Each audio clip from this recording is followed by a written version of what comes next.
All right, this is Cal doing my first deck profile video. This is the list that got me top 8 at Rosemont Regionals this year for 2022. I am playing Magnolia. In my opinion, it's the best deck in the format right now. If you disagree with me, I think you'd find a hard time arguing that's not one of the best decks in the format at least, because it can just do so much with so little, honestly. With that said, I will go through sort of what's in the deck, what my choices were, a little bit about my matchups, and then we'll call it a day, yeah? So, a lot of people I played against do run Dream Nibbling, the Zorga starter, to sort of psych opponents out because a lot of people, myself included, play the Zorga ride chain. So good. Definitely recommend it over the original Magnolia ride chain. But if you throw in a Dream Nibbling, you can sort of lull your opponent into a sense of false security, thinking, "Oh, well, they're playing Zorga." Um, it's not going to work for everyone, but you can steal some wins that way. I run this Lotte because it's just so cute, man. I mean, this is like a $3 SP. It just looks so good. The reason I go with the Zorga ride chain instead of the Magnolia one is I found myself calling a lot of triggers with the Magnolia ride line, which not a fan of. But the sheer value you get from this is insane.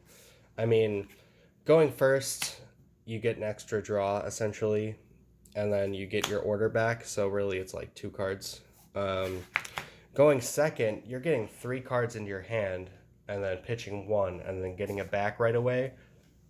And so every game that I went second, I won in, like straight up. I was thinking, oh man, I gotta go first, gotta go first. But when I went second and I got my order, even games where I didn't get my order, the the extra draw just helps with so much.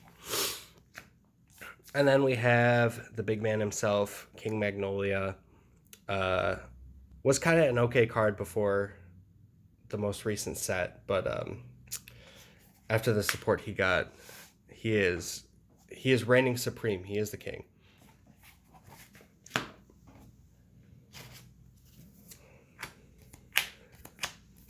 I run 4 of the Elder Magnolia. This is pretty much mandatory for the deck unless you're trying to do some kind of grade 3 build. I have not seen any grade 3 builds. That's something I only really see with Bruce. Excuse me. This is, I guess I should sort of go over what Magnolia does just in case you're watching this and you've never played the deck before. I did actually play against someone who didn't really know what Magnolia did, just knew it was scary, which kind of shocked me. But I mean, some people don't have time for every matchup, I guess. Regular Magnolia, you counterblast 1, choose a unit in the back row, gets +5, and can attack from the back. Pretty much guarantees you 4 attacks on your grade 3 turn. Not bad at all, especially if you manage to get the bear out. And I'll explain that bear combo in a little bit. But the grade 4, you ride it on top of your grade 3, and then you call something from Soul. It's going to be an Inlet, spoiler alert. You're going to call an Inlet. And then as long as you have a Magnolia in your Soul or on your board somewhere, and it can be either Elder or the original, doesn't need to be one or the other specifically. All your units get +5 and can attack and intercept from the back row. A lot of people forget that intercept from the back row part, and that is major, actually. That is how you turtle through some turns that you otherwise probably wouldn't survive. But the guaranteed 6 attacks is just... It is so fun, it's so nuts, and it drives people crazy. So I'll go ahead and go through the trigger lineup since it probably has the least impact on how the deck functions for the most part. We run blessfavor, the crazy Omni trigger. Gives you a front, a crit, a heal, and a draw on top of the 100 million power. If you pull it on attack and you have the bear on the board, it's going to end the game, essentially. Passing 100 million to multiple units is just... it's something else. 4 heals, 4 crits. I'm actually going to be swapping this crit out. As I was playtesting, unfortunately I realized this after I'd already submitted my deck list for Springfest, but I don't really use this effect ever. I don't need it because I'm attacking with 6 units. I'm not boosting really ever, except for maybe my grade 3 turn. And that turn, I don't need a 4K booster. I need, someone else. So I'm actually going to probably cut these for more of the classic triggers, like Jackalope or the Octopus, because if I have to call them on like a sort of last ditch effort, which I've done and won doing, that 5K is so much better. King Magnolia makes this a 10K, which can at least knock out rear guards, and then if you get triggers, it's an actual threat to the Vanguard. This becomes 9K with Magnolia, which unless you get a trigger isn't going to hit anything. So that's the big change that I would do 100% in a heartbeat, is getting rid of these guys for more of the vanilla triggers. 2 of the new draw, I say. But 10K shield, not bad. I mean, sure, some people would rather have a 15K shield, but I like to dig for stuff in this deck. And 2 is a good number. When I get them, I'm not upset about it, and I get a card in hand. When I don't get them, I'm probably using Wild Intelligence anyway, so it's not the end of the world. And then finally, 4 fronts. These are... I could not imagine running any less than 3 fronts in this deck. I think you could maybe get away with running more. Maybe, say, cutting a draw trigger or 2 if you feel that way. I like to keep the draw triggers in, but fronts are great for the turns where you have to call a trigger, or your opponent pulls a defensive trigger on an attack, because now defensive triggers essentially shut this deck down. 2 triggers and a lot of your attacks are just gone. The fronts sort of even the playing field there a little bit. Grade 2s are the probably most copious outside of triggers. I run 4 Panthero. This guy is great. If you have him in your opening hand, highly recommend pitching him for your first ride, because second you call one, you Soul Blast one, and you can pop it back on the board. And you can do this multiple times. It does not say it needs to be placed from hand. So if you have an empty board, a lot of soul, and nothing else, you can at least get 4 Pantheros on the board for a pretty heavy swings. I mean, with Elder Magnolia, these are going to be 19K. And they can all intercept, which, I mean, hey, 20K shield. That's not what I'm using him for, but you don't need to be afraid to intercept with him, because as long as you still have 1 in your deck or 1 in your hand, you can get all the rest of them back. And if you have an order that calls stuff from drop, like, say, Wild Intelligence or Spiritual Body, you can bring him back, and then the rest of them can come with, if that's something you want to do. I typically don't have more than 2 on the board at a time, unless the situation's kind of weird. But just being able to fill your board so fast out of nothing it's great. It's so great. 3 enpix. Enpix is the promo. He was pricey for a little bit. Last I checked, he was $8, which was less than the time before that, so that's a good sign. But this guy is mandatory in the deck. Some people play 4. I found myself okay with 3, but I would not turn my nose up at anyone raising 4. He is, with Elder Magnolia, it's a 23K in the back row, which is so good when your opponent pulls a defensive trigger because it can still hit. They have to drop a card if they don't want to take it. But on top of that, if you have 3 or less rear guards on board, it gives everything in its column resist. So you're protecting your units from meteors, from prison, from, I mean, I guess if someone's playing Eugene or Overlord,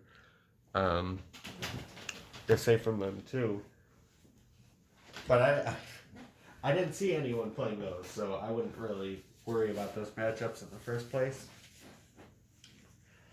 Then we have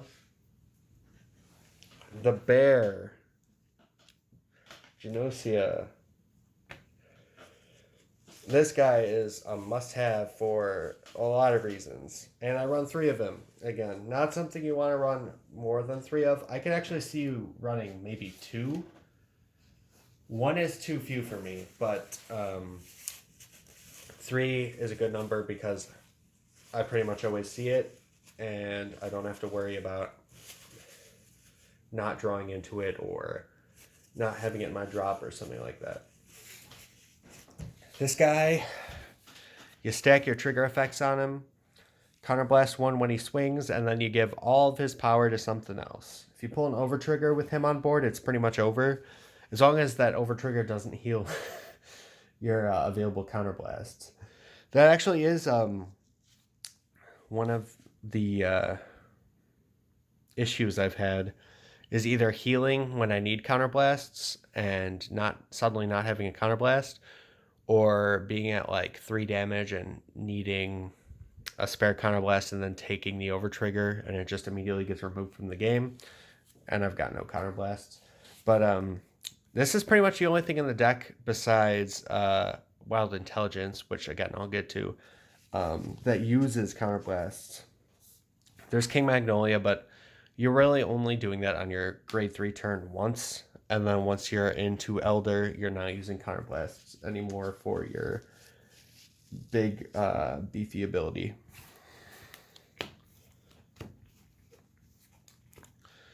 The last grade 2 I run is Gabregg.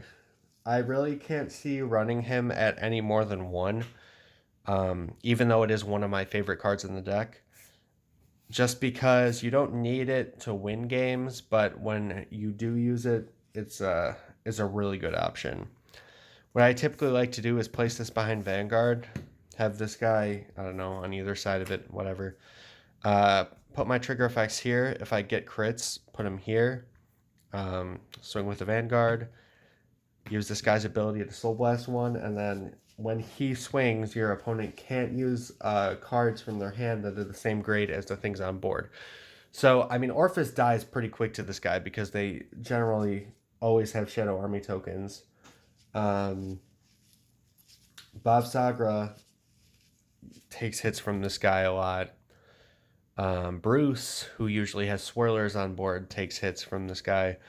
It's nice. You swing with this, power goes over here, it's some insane number, they can't PG it, and that's game. Bonus points if you pull the over trigger, because everyone will just feel bad about that, but it'll feel pretty nice for you. As far as grade 3s go, I do run 2 Magnolia. Just in case you don't see the grade 4, it's nice to have the option to Persona Ride. But 99% of the time, I'm just using them as beaters because they're what I have in my hand, and I have my Elder, so not a big deal. If you do Persona Ride, you get to Counterblast 1 and choose 3 units in the back row instead of 1 unit, so it is better than your grade 3 turn, even if you are still paying a Counterblast. It just doesn't give you the intercept, and your front row units don't get the +5. And then finally for grade 3s, the problem child of Overdress right now, Inlet Pulse, is probably the best card in Stoicheia, straight up. It was made for Flagberg, but it functions so well in Magnolia. It's a shock it wasn't made for it. So when Inlet attacks, if you had 4 or more swings, during that turn. At the end of the turn, you put it into your soul and draw a card. And that's nice. That's crazy. But the synergy with Magnolia Elder here is insane. Because on your grade 3 turn, let's say you have 2 inlets. You swing, your Vanguard swung first, but they swing, and then you have your whatever in the back row that swings. And then these 2 go into soul. You draw 2. That's 4 cards into your hand, thanks to your drive checks. On your next turn, you ride into grade 4, and then you just call an inlet out, and you get to do it all over again. It's so nice. That's just free value in your hand every single turn from the inlets. And the games that I lost were pretty much games where I was not able to dig out inlets, or I missed an order drop. Those are pretty much the 2 big causes for the Browns that I did lose. So as far as almost forgot to mention, I do run the 4 PGs. I figured it wasn't really worth mentioning because PGs are a staple in every deck, but I do run the good one, not the starter deck one. So the last thing I want to talk about for the deck is the orders, and these I'm going to be working on a little bit. I run 3 Wild Intelligence. I love Wild Intelligence because once you're at grade 4, you're not using your Counterblast a ton, and you basically just pick something out of your drop zone, call it, and you're good. And I love it more because sometimes you don't have what you want in your drop zone, so you get to mill 3 and then find something. Spiritual Body Condensation is for if I don't have a Wild Intelligence, or I would rather conserve a Counterblast. Like on a grade 3 turn, I would probably rather go for Spiritual Body over Intelligence, especially if I have the bear in hand, because I want to use a Counterblast for Magnolia, Counterblast for the bear typically. So I try not to have 3 damage by the time I'm at grade 3. And then finally, I do run 1 In Search of an Ideal Far Away. I'm still kind of iffy about this one, but it did win me some games, so I like it in the deck. You choose a unit, and it gets +5 every time another unit attacks. So I like to give it to the bear, and then swing with 4 units, give it +20, and then swing with the bear for 35, and then give that 35 to something else.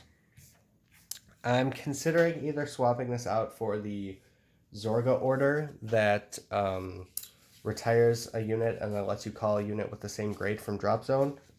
That way, I can get a little bit more stuff on my drop, and for matchups that are maybe a little tough, I can do some retiring.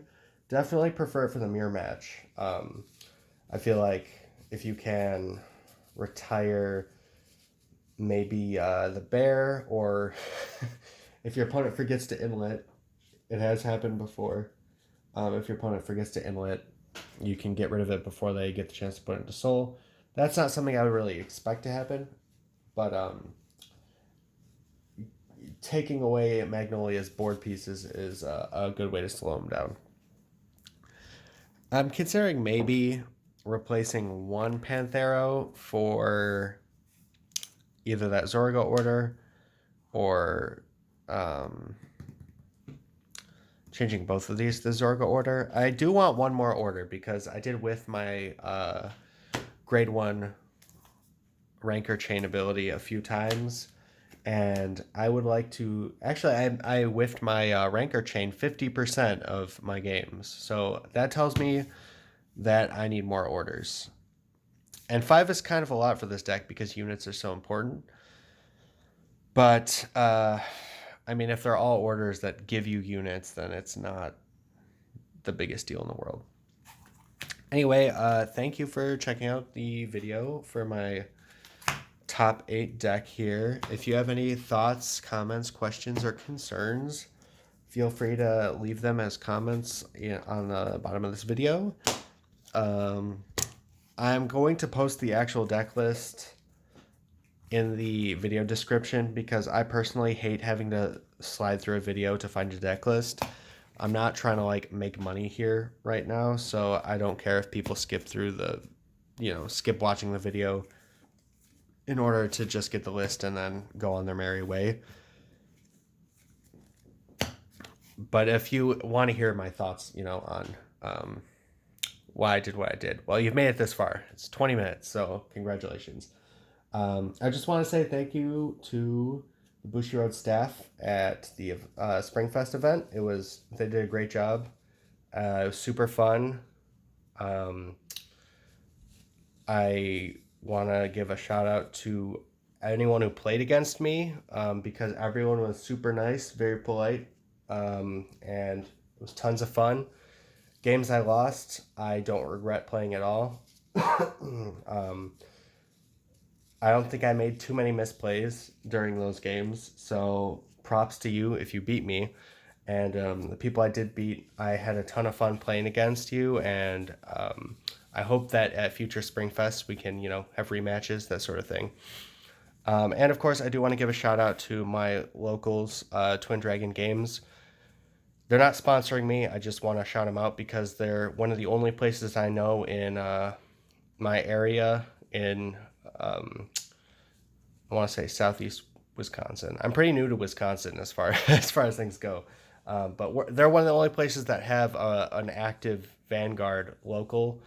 And I know a lot of people kind of struggle to find Vanguard locals. So if you are in Wisconsin and you're looking for people to play with, people to practice with, that sort of thing, I would really recommend you stop by here Thursday evenings, and starting Saturdays now, they're going to be doing Vanguard. And I would love to see some new faces there because Vanguard is my favorite game.